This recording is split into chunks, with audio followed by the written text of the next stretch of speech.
No, you did not read the title wrong. Motivation does not work. Or more precisely, its working period has a ticking expiration timer. If you want to seriously improve your life or reach a milestone goal, it might be better to follow the tips in this video rather than relying on sheer motivation.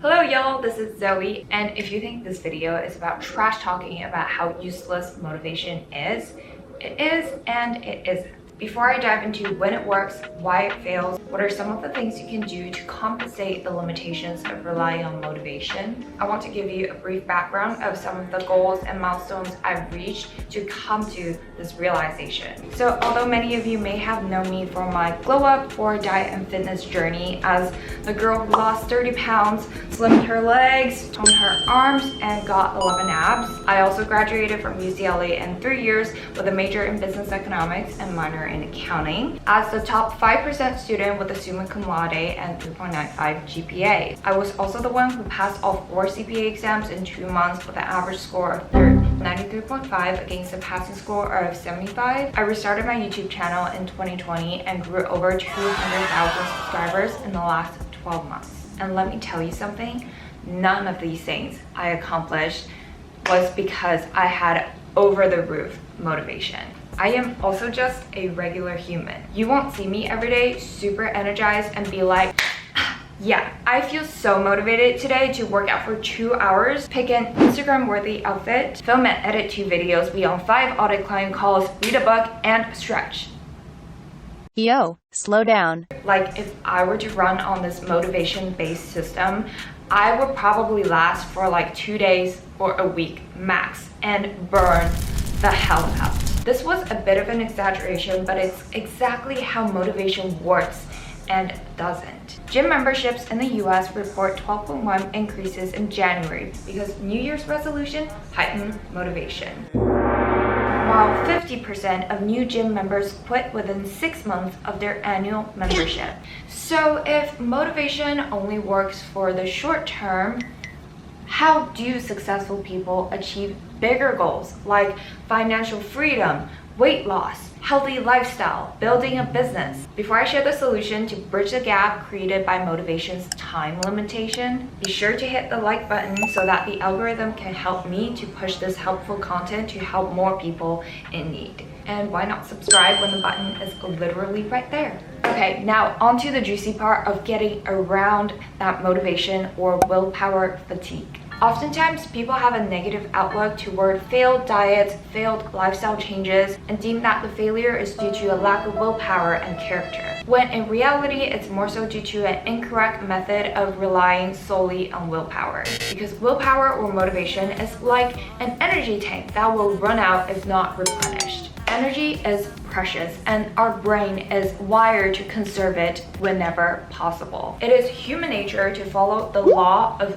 least effort, described by James Clear in his book Atomic Habits, which I'll link in the description. As humans, we naturally gravitate toward the option that requires the least amount of work. And every time you are trying to use your willpower to go against the law of least effort, that energy tank gets depleted more and more. If you're on a diet, maybe on the first 3 days, you are so motivated and you eat clean, you exercise, but day after day your motivation keeps dropping and it's harder to make the choices that go against the law of least effort. Every time you choose to run instead of binging TV in bed, that takes motivational energy.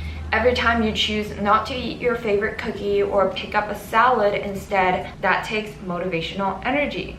After enough instances of these energy depleting actions, it's easy to fall back on, literally, it's easy to fall back on what's easiest for you, the old habits that you are trying to change. So what if we reverse it? What if we make the good habits the norm, the default, the actions you go to without making a conscious decision every time that would drain your energy?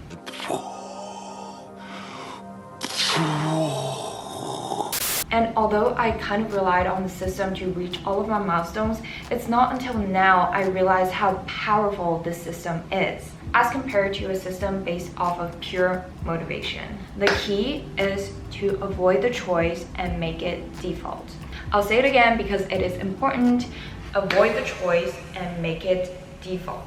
Essentially, this is a process of making the favorable action not a choice that uses up your willpower, but an automatic action that you can do on autopilot. It's kind of like buying a dress. Why would you spend $1,000 at the bougiest store possible when you can buy the same dress, the very same dress, at like $200 at another store, like 3 miles away, instead of trying to become a superhuman with insane willpower? You want to leverage your natural instinct to be lazy by making the favorable action easy and eventually into a habit you don't need to think about. If we take sports as an easy to understand illustration, for someone who doesn't run on a regular basis, it takes a crap ton of willpower and motivation and probably a lot of muscle cramping to run 5 miles all of a sudden in one day. And it's very unlikely for that person to be able to recover and run another 5 miles the next day. Whereas for a regular runner who jogs 5 miles each day, it's almost second nature to do the run, and it doesn't take much energy or willpower to repeat this the next day. And this leads to my first tip of how to turn your goal into an easy habit. Tip number 1, start small.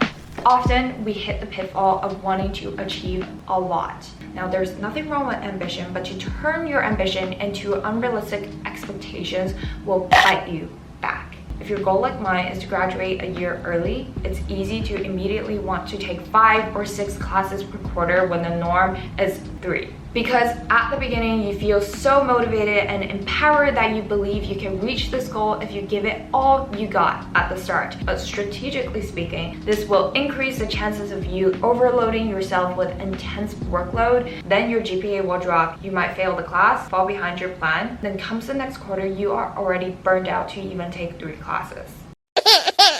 I prefer to use a gradual method. With the early graduation example, I just took one additional class per quarter. Realized that I was still able to get straight A's, then gradually added more to 5 classes per quarter. Then eventually a minor as well, and eased myself into graduating in 3 years. It is the very same with fitness or healthy lifestyle adoption. At first, it feels like a lot to make that first step to going to the gym. But remember, the goal is to make it easy to avoid draining your willpower. So instead of making the goal of hitting the gym every day in a week, you can start by making the goal of going for 1 day in a week.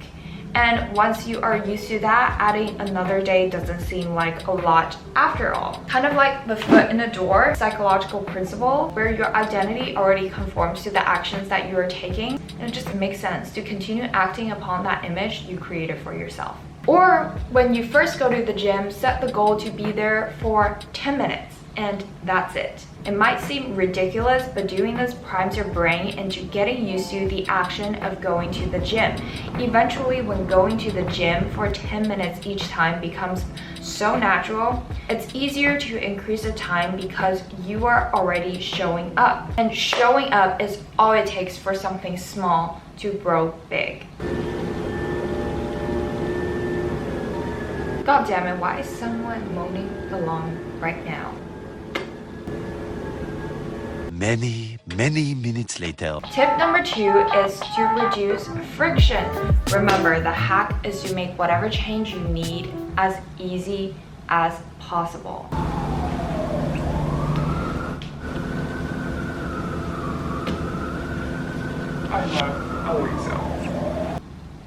Like, could you decisively move to the farthest location from the swimming pool while wanting to become an Olympic swimmer? Yeah.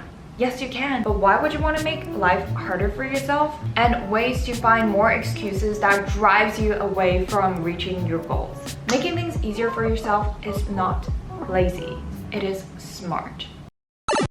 If you want to work out in the morning, prepare your gym clothes and put your gym shoes out the night before. A, the visual cue is already out there first thing in the morning. And B, you won't be wasting more mental energy the next day deciding what you want to wear to the gym versus should you even go to the gym because it aligns with your long-term goal to be healthy and fit. Is it possible to not eat sugar for a whole year in a house with a pantry filled with chocolate, cookies, brownies? Yeah, it's definitely possible. But why not change the environment to reduce the friction and the chances of your willpower running out each time the visual cue lures you to fall back on your old habits? Obviously, not every source of friction between you and your goal can be eliminated. But if circumstances allow, do yourself a favor and cut away anything that will go between the you right now and the you want to become. Tip number 3, normalize failure. I am definitely very guilty of this, but anything that goes against my plan will often crush my morale when I need to put myself back together. Often we freak out when we fail because our education system does not teach us how to fail, but only focus on success stories. When really, success is only a snippet of the journey filled with multiple failures before then. So first and foremost, whatever you're working towards, build into your expectations that failure can happen, so you don't freak out and become lost when it does. Second rule after normalizing failure is to not make this the new default. Using exercising as an example, we are humans and life happens when we can't stick to our workout plans. If you miss a workout day, don't let that make you think your plan failed, therefore not showing up for the rest of the week. If you missed a day studying for a huge exam, don't let that get into your head, thinking how you won't be able to catch up and give up studying completely. Remember that progress is not all or nothing. It's a compounding journey. The distinguishing feature between winners and losers is how they react to failure. Anyone can have a bad performance, a bad workout, a bad day at work, but when successful people fail, they rebound quickly. Be right back. So to recap, because we went through a lot. Motivation works, but only for a limited time span. To reach a long-term goal, make the actions you need to do the default habits that you do without second thinking. 3 ways to build these habits with more ease is to start small, reduce friction, and normalize failure. Hope this video is helpful and that you can reach your goal in the future. Be sure to like this video and subscribe if you want to see more helpful related content. Have an amazing day and see you next week.